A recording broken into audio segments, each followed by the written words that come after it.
Neural networks versus teen astronomers. GPT-5 and Gemini outperform, but fail spatial thinking. AI versus teen astronomers.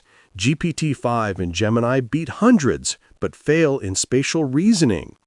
In an unexpected twist in science competition, advanced AI models like GPT-5 and Gemini have beaten hundreds of teenage astronomers in theory exams, but they stumbled badly when it came to spatial reasoning tasks.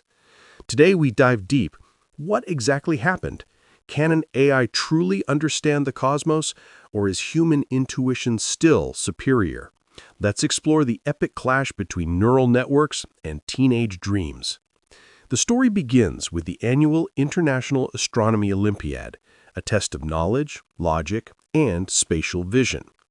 This year, organizers allowed AI participants to join via virtual submissions. GPT-5 and Gemini answered dozens of theory questions flawlessly, naming nebulae, calculating orbital periods, explaining stellar nucleosynthesis. They outscored hundreds of top student astronomers. But then came the spatial tasks, constructing star maps, visualizing galaxy orientation, and solving 3D geometry of nebular structures. Here, the AI models struggled. In one key problem, students were shown a 3D cluster of stars and asked to rotate it in their mind and identify missing members. GPT-5 produced a flat 2D mapping. Geometry collapsed. In another, they had to model the perspective of a galaxy from a tilt angle. Gemini misjudged the tilt, misplacing major arms. These failures highlight that, while AIs excel in textual logic, 3D spatial intuition is still human territory. To understand why, we must peek into how these AI models work. GPT-5 and Gemini are large language models built on massive data sets of text and images. They learn patterns, language, and correlations, but they don't see space as humans do. Their understanding is statistical, not geometric.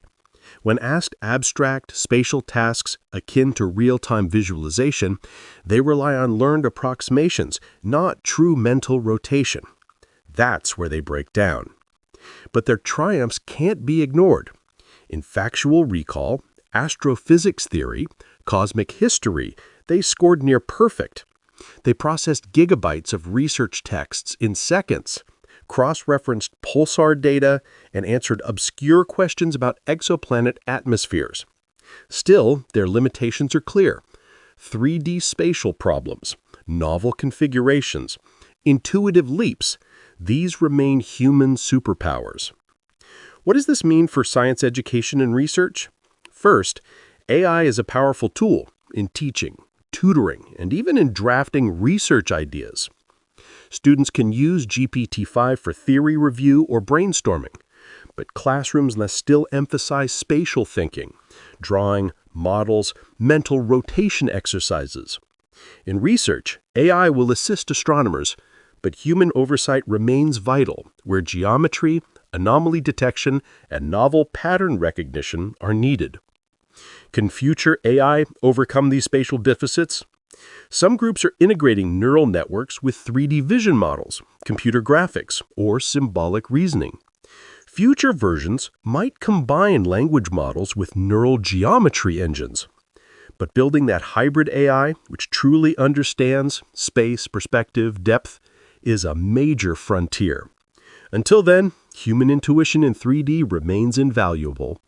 Teen astronomers are safe, for now.